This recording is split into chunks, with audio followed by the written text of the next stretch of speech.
আসসালামু আলাইকুম। Online experiment থেকে সবাইকে স্বাগতম। প্রিয় শিক্ষার্থীবৃন্দ, ইতিমধ্যে আমরা জেনে গিয়েছি এইচএসসি 2024 সালের ভর্তি প্রক্রিয়া আগামী 26/5/2024 অর্থাৎ 26শে মে থেকে শুরু হবে। সমস্ত ভর্তি প্রক্রিয়া হবে অনলাইনে। কোনো প্রকার ভর্তি পরীক্ষা হবে না, মাত্র 2-1টি কলেজ ছাড়া। আর সাধারণ যত কলেজ রয়েছে সকল সরকারি বেসরকারি সকল কলেজে কিন্তু ভর্তি হবে অনলাইনে এবং এইচএসসি রেজাল্ট অনুসারে। তাই এই অনলাইনে আবেদন প্রক্রিয়াটি কিভাবে করব সেটি আজকে আমি দেখিয়ে দেব। কারণ আবেদন যদি ভুল হয় তাহলে কিন্তু ভর্তি প্রক্রিয়াও ভুল হবে। কারণ একবার আবেদন ভুল করলে পরবর্তীতে কিন্তু সে আবেদন ক্যান্সেল করতে হবে। তা না হলে পছন্দের কলেজটি যদি না আসে সেটি কিন্তু নির্ভর করবে একমাত্র আবেদনের উপর। আর পরবর্তী ক্যান্সেল করলে যদি ওই কলেজে কোনো আসন ফাঁকা না থাকে তাহলে কিন্তু আর অ্যাপ্লাই করা যাবে না। তাই আবেদনটি করার সময় অবশ্যই সতর্কতার সাথে জেনে দেখে শুনে তারপর বুঝে আবেদনটি করতে হবে। আর আবেদন ফি বরাবর মতোই 150 টাকা। এটি বিকাশ বা নগদের মাধ্যমে এটি পেমেন্ট করেই কিন্তু ঘরে বসে তুমি চাইলেই তোমার আবেদনটি তুমি নিজে করতে পারো। তবে অবশ্যই এখানে খেয়াল রাখতে হবে আমার পছন্দের কলেজগুলো যেন উপর দিকে থাকে, অর্থাৎ আমার পছন্দক্রমটা উপর 1 থেকে শুরু হবে। সর্বনিম্ন 5টি কলেজ এবং সর্বোচ্চ 10টি কলেজে আমি অ্যাপ্লাই করতে পারবো। যদি আমার কোনো কোটা না থাকে তাহলে আমাকে জেনারেল কোটায় আবেদন করতে হবে এবং সেই ক্ষেত্রে আমি কোনো কোটা সিলেক্ট করতে পারবো না। আমার ফলাফলটি নির্ণয় করা হবে এসএসসি রেজাল্টের উপর নির্ভর করে। আর সেখানে আমার অবশ্যই জিপিটা যদি ভালো থাকে তাহলে আমি অবশ্যই ভালো একটি কলেজে চান্স পাবো। আর ভালো কলেজে চান্স পাওয়ার জন্য আমাকে অ্যাপ্লাইটিও ভালোভাবে করতে হবে। তাই ধৈর্য সহকারে ভিডিওটি দেখে শুনে বুঝে তারপর আবেদনটি করার অনুরোধ রইল। আর আমার চ্যানেলটিতে যদি নতুন হয়ে থাকো তাহলে অবশ্যই পরবর্তী আপডেটের জন্য চ্যানেলটি সাবস্ক্রাইব করে রাখার অনুরোধ রইল। আর যদি ফেসবুক থেকে দেখো তাহলে প্রোফাইলটি বা পেজটি ফলোতে রাখার অনুরোধ রইল। তাহলে আর কথা না বাড়িয়ে আমরা মূল কাজে চলে যাই। অনলাইনে আবেদন করার জন্য প্রথমে আমাদের চলে যেতে হবে বিকাশ অ্যাপে। বিকাশ অ্যাপে পাসওয়ার্ড দিয়ে লগ ইন করার পরে মোর অপশানে চলে যাব এবং সেখান থেকে এডুকেশন ফি নামক যে আইকনটি রয়েছে সেটির উপর ক্লিক করতে হবে। সেখান থেকে প্রথমেই রয়েছে 11 ক্লাস অ্যাডমিশন, সেটি সিলেক্ট করার পর আমাদের এরকম একটি ইন্টারফেস আসবে এবং সেখানে প্রথমে বোর্ড, তারপর পাশের সন, এরপর রোল নাম্বার সিলেক্ট করতে হবে। তারপর একটি সচল মোবাইল নাম্বার দিতে হবে। অবশ্যই এই মোবাইল নাম্বারটি সচল থাকতে হবে, কারণ ভর্তি প্রক্রিয়ার যাবতীয় কার্যক্রম এই মোবাইল নাম্বার দ্বারাই সংগঠিত হবে। দেওয়ার পর কত টাকা জমা দিতে হবে এবং নাম সহ সেই টাকার অ্যামাউন্টটি চলে আসবে। পরের ধাপে যেতে ট্যাপ করুন, এই অপশানটি চেপে পিন নাম্বার দিয়ে পেমেন্ট পরিশোধ করতে হবে। নিশ্চিত করার জন্য আবার ট্যাপ করে ধরে রাখতে হবে। ফি জমা দান হয়ে গেল। বেরিয়ে আসার পর আমাদের চলে যেতে হবে গুগল ক্রোম ব্রাউজার বা যেখানে একটি সার্চ ব্রাউজারে। সেখানে গিয়ে লিখতে হবে 11 ক্লাস অ্যাডমিশন।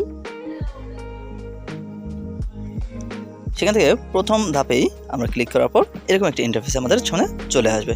সেখান থেকে বা আবেদন করুন নামক যে অপশনটি রয়েছে সেটিতে ক্লিক করতে হবে এবং আমরা অবশ্যই ডেস্কটপ মোডটি অন করে নেব। নেওয়ার পর আমার রোল নাম্বারটি বসিয়ে দেব।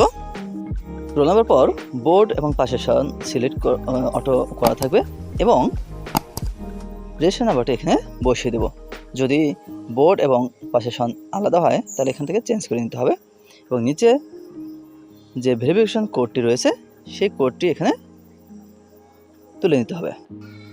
এরপর নেক্সট বাটনে ক্লিক করার পর আমাদের সামনে এরকম একটি পেজ চলে আসবে। সেখানে আমার ডিটেলস অনেক কিছু থাকবে এবং সেখানে অভিভাবকের এনআইডি নাম্বার এখানে দিলেও হবে, না দিলেও কোনো সমস্যা নেই এবং ওই মোবাইল নাম্বারটি এখানে আবার দিতে হবে, যে মোবাইল নাম্বারটি আমি আবেদনের সময় টাকা পেমেন্টের সময় দিয়েছিলাম সেই মোবাইল নাম্বারটি এখানে 2বার দিতে হবে। যদি মোবাইল নাম্বার না মিলে তাহলে কিন্তু আমি কোনো ক্রমেই আবেদন করতে পারবো না। আর যদিও ওখানে ডিজিটে ভুল হয় তাহলে কিন্তু আবেদনের সমস্যা হবে। এরপর এখানে একটি একটি করে আমার পছন্দ ক্রম অনুসারে প্রতিটি কলেজ বাছাই করতে হবে। যে কলেজগুলো আমি আবেদন করতে চাই সেগুলো পর্যায়ক্রমে এখানে ধাপে ধাপে তুলে দিতে হবে। আর কলেজ সিলেক্ট করার জন্য অবশ্যই কলেজের নাম এই নাম্বারটা আমার জানা থাকতে হবে, যেন কোনো ক্রমে ভুল না হয়, কারণ একই নামে একাধিক কলেজ থাকতে পারে। তাই কলেজের এই নাম্বারটা নিশ্চিত হয়ে থাকলে আমার আবেদনে কোনো ভুল হওয়ার সম্ভাবনা নেই। প্রথমে আবেদন জেলা, কলেজের জেলা, তারপর থানা সিলেক্ট করে এরপর ওই থানায় যতগুলো কলেজ আছে সবগুলো কলেজ এরকম দেখাবে। সেখান থেকে আমার পছন্দের কলেজটি বাছাই করে নিতে হবে। এরপর শিফট ভার্সন বা যদি কোনো কোটা থাকে সেটি কিন্তু এখানে উল্লেখ করতে হবে। এভাবে একটি একটি করে আবেদন উল্লেখ করতে হবে এবং অবশ্যই আমার গ্রুপটি উল্লেখ করে দিতে হবে। যদি আমি গ্রুপ চেঞ্জ করতে চাই তাহলে এখানে সেটি আবেদন করতে হবে, আর যদি চেঞ্জ না করি তাহলে আমার বর্তমান যে গ্রুপটি রয়েছে সেই গ্রুপটি এখানে এন্ট্রি করে দেব। আবেদনের ক্রমের সময় অবশ্যই খেয়াল রাখতে হবে যে কলেজে আমি প্রথম ভর্তি হতে চাই সেই কলেজটি যেন 1 নাম্বার থাকে। তার পরবর্তীতে যদি আমি ওই কলেজে চান্স না পাই, দ্বিতীয় কোন কলেজটিতে আমি ভর্তি হতে চাই সেই কলেজটি 2 নাম্বার দেব। এরপরে তৃতীয় যে কলেজটি আমি ভর্তি হতে চাই সেই কলেজটি 3 নাম্বার দেব। এইভাবে ধাপে ধাপে সর্বনিম্ন 5টি এবং সর্বোচ্চ 10টি কলেজ আমি বাছাই করে দেব। এখানে সর্বোচ্চ সংখ্যক অর্থাৎ 10টি কলেজ বাছাই করে দেওয়াই উত্তম, কারণ যদি কোনো ক্রমে আমার পয়েন্ট কম থাকে তাহলে নিচের দিকে আমার কলেজে চান্স অবশ্যই আসবে। আর যদি সেখানেও চান্স না আসে আর নিচের দিকে কলেজে চান্স আসার পর নিশ্চয়ন করার পর কিন্তু আমার অটো মাইগ্রেশন অন হয়ে যাবে এবং সেখানে যে পরবর্তী 2বার মাইগ্রেশন হবে সেই মাইগ্রেশনে আমার উপর দিকে কলেজগুলোতে আমার চান্স পাওয়ার সম্ভাবনা রয়েছে। কারণ অনেকেই উপর দিকে কলেজে দেখা যাবে ভর্তি হবে না বা অন্য কলেজে ভর্তি হবে বা পছন্দের কলেজে ভর্তি না হলে অটোমেটিক্যালি তার নিশ্চয়ন কেটে যাবে বা যারা যারা নিশ্চয়ন না করবে তাদের আবেদনটি বাতিল হয়ে যাবে। এজন্য আমার চান্স পাওয়াটা উপর দিকে চলে আসবে। এভাবে আমার পছন্দের সবগুলো কলেজ দিয়ে হয়ে যাওয়ার পরে পেজটি আমি এভাবে সেভ করে প্রিন্ট করে নেব। প্রিয় শিক্ষার্থীবৃন্দ, আমরা আবেদনটি শেষ করলাম। তবে এখানে একটি গুরুত্বপূর্ণ বিষয় হচ্ছে এখানে পাশের সন 2023 দেখানো হয়েছে, কারণ এটি গত বছরের ভিডিও করা। এখন পর্যন্ত ভর্তি প্রক্রিয়া যেহেতু শুরু হয়নি এবং সার্ভারও খুলেনি, তাই শুধু এখানে 2023-এর জায়গায় 2024 দিলে কিন্তু হয়ে যাবে।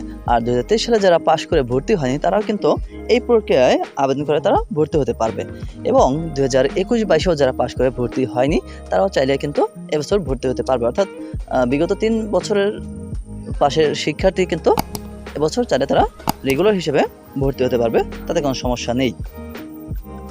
প্রিয় শিক্ষার্থীবৃন্দ, এতক্ষণ পর্যন্ত ভিডিওটি মনোযোগ সহকারে দেখার জন্য অসংখ্য ধন্যবাদ। তাহলে তোমার অ্যাপ্লাইটি তুমি নিজেই করে নাও এবং কোনো সমস্যা হলে অবশ্যই কমেন্টে জানাবে, আমি সেটি সলভ করার চেষ্টা করব। আর যদি তোমরা না বুঝে থাকো সেটিও অবশ্যই কমেন্টে জানিয়ে দেবে। তাহলে অবশ্যই তোমার জন্য শুভকামনা, সবার জন্য শুভকামনা, তোমরা ভালো কলেজে চান্স পাও। আর পরবর্তীতে মাইগ্রেশন কখন করতে হবে সেটি নিয়ে আমি আলাদা ভিডিও করব, সেটিও দেখার আমন্ত্রণ রইল। ধন্যবাদ সবাইকে। আল্লাহ হাফেজ।